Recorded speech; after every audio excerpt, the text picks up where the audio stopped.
ఇంత బెటర్ అని నా ఉద్దేశం. దాన్ని మీరు ఎగ్జిక్యూట్ చేయండి, చేస్తారన్న నమ్మకంతో హోప్తోనే ఉన్నాను. దాన్ని వెనుకుండి నడిపిస్తున్న మన సురేష్ కొల్లిరెడ్డి గారికి కూడా చాలా థ్యాంక్స్ చెప్తున్నాను. కాబట్టి ఈ ఒక్క ప్రయత్నాన్ని, చిన్న ప్రయత్నాన్ని మీరు గొప్పగా ఆశీర్వదిస్తే మంచి మంచి ప్రాజెక్టులు ఇంకా ముందు ముందు చేయడానికి అవకాశం ఉంటుంది. మెయిన్ కంటెంట్కు మించింది ఇంకేం లేదు ఇక్కడ. అవును, బడ్జెట్ అంటే పెద్ద స్టార్లనే అనుకున్నాను ఇద్దరిని. ఆ ఇద్దరు స్టార్లు ఓకే అంటే ఈ పార్టీకి వచ్చే లాస్ట్ ఇయర్లో స్టార్ట్ అయ్యేది మూవీ. సో అది కొంచెము అటు ఇటు అయ్యి కొన్ని ప్రాబ్లమ్స్ వల్ల అది ఆగిపోయింది, 1 year డీల్ అయిపోయింది.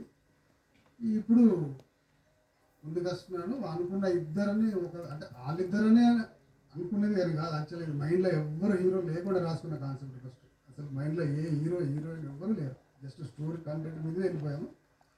వన్స్ ఇది మార్కెట్కి వెళ్తే ఎక్కడికి వెళ్తే ఏ స్కేల్లో పాన్ ఇండియాలో బాగుంటుంది అన్నప్పుడు మాత్రమే ఈ విధంగా అయితే బాగుంటుంది, వర్కౌట్ అవుతుంది, వీళ్ళు మనకు సెట్ అవుతారు అన్న ఉద్దేశంతో ప్లాన్ చేసుకున్నాను. కానీ ఆ ఇద్దరు ఎవరు ఏంటిది, సో ఇద్దరనే కాదు, నాకు తెలిసి ఇందులో ఉన్న మెయిన్ లీడ్స్ అన్నీ చాలా వండర్ఫుల్గా ఉంటాయి అవి లేదు. సో వాళ్ళందరూ మనకు అనుకున్నట్టు ఒకవేళ టైప్ అయి కరెక్ట్గా క్లియర్ అయితే నేను ఈవెన్ టెక్నికల్గా కానీ ఆర్టిస్టులు కానీ అన్నీ మీకు నేను ముందు త్వరలో చెప్తాను. టెక్నికల్గా కానీ మంచి లైనప్తోనే ఉన్నాం మనం, అందులో ఏ డౌట్ లేదు. ఆర్టిస్టులు మనకు పర్ఫెక్ట్గా ఒక ఇక వాళ్ళు డీలింగ్ సెట్ అయిపోతే మీకు డీటెయిల్గా మేము ఇస్తాను ఇన్ఫర్మేషన్. అంటే మీరు సినిమా తీసినాక మేము రాజమౌళి గారిది ఇది అని చెప్పడంటే బాగుండేది.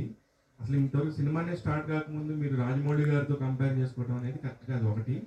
నెక్స్ట్ వచ్చేసి ఇప్పుడు ఐమాక్స్ ఫార్మాట్ అనే దానికి 72 ఫార్మాట్స్లో ఫస్ట్ టైం రాజమౌళి గారు ఒక సెన్సేషన్ క్రియేట్ చేశారు. ఇంతవరకు వరల్డ్ ఎక్కడ జరగలేదు అది. ఆ ఫార్మాట్ని ఫస్ట్ టైం ఇండియాకి తీసుకొచ్చి ఫిలిం సిటీలో అంత అద్భుతమైన కాన్సెప్ట్ చేసి మనందరికి చూపించారు.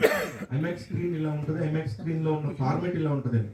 మీరు ఒక సినిమా కూడా తీయకముందే ఇలా మాట్లాడటం అనేది కరెక్ట్ కాదేమనిపిస్తుంది. సార్ మీరు చెక్ చేసుకోండి. Thanks for your suggestion. అంటే నేను యాక్చువల్గా సీసీ బ్యాక్గ్రౌండ్ కాబట్టి టెక్నికల్గా ఏది పాసిబిలిటో అది అర్థమవుతుంది, మీ పోస్టర్స్ చూస్తేనే అర్థమవుతుంది.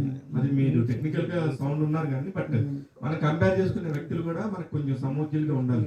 అంటే సారీ ఫర్ ద కంపారిజన్. ఎందుకంటే నేను ఎస్ఎస్ రాజు గురించి చెప్పడానికి రీజన్ ఏంటంటే యాక్చువల్గా ఈ ఐమాక్స్ కెమెరా అనేది ఒకటి నేను మైండ్లో అనుకున్నప్పుడు ఆయనకే పాసిబుల్ కానీ నీకెడ పాసిబుల్ అయితే అన్న మాట అన్నారు కాబట్టి ఆ టాపిక్ చెప్పాను నేను. అది వదిలేద్దాం అంతే, పాపం అనవసరంగా అది. సో ఇది నా నమ్మకంతో నేను చేస్తున్నాను. ఏంటి సార్ మీ బ్యాక్గ్రౌండ్ ఏంటి, ఇంతకుముందు ఏం చేశారు? ఇప్పుడు అంటే చెప్పాను కదా సీసీ బ్యాక్గ్రౌండ్, అది ముందు ఇంకా మొత్తం మాట్లాడుకుందాం. ప్రస్తుతానికి ఓన్లీ లుక్ ఇంతవరకే వెళ్దాము. తర్వాత మిగతా విషయాలన్నీ మళ్ళీ కలుస్తూ ఉంటాం. చెప్తాను ఏం జరిగింది ఏంటి విషయాలన్నీ. హ్యూమానిటీ గురించి కొంచెం వెళ్ళాలంటే మీ గురించి కూడా తెలియాలి కదా. నా గురించి తెలియడానికి అదే టెక్నికల్గా సీసీ బ్యాక్గ్రౌండ్ ఉన్న సీనియర్ మోస్ట్ ఏమేమి సినిమాలు చేశారు? అదే అవన్నీ ముందు చెప్తాను. ఇప్పుడు ఏం చెప్పాను చెప్తే దీనికి కొంచెం ఇప్పుడున్న ఈ లుక్ చూసి మీరు మాట్లాడండి సరిపోతుంది. అంటే ఈ లుక్ మీదనే మాట్లాడండి, ఇంకా బ్యాక్గ్రౌండ్ అంతే. ఇంకా మనము ఒక్కొక్కసారి ఎంతో ఎక్స్పీరియన్స్ ఉన్న వాళ్ళు కూడా బోల్డ్ అయిపోతుంటారు ఆటోమేటిక్గా. ఆ విషయాల గురించి మనం పక్కన పెట్టేసి ఇది ఇట్లాగే ముందుగా లుక్తోనే వెళ్దాం అంతే. థ్యాంక్స్.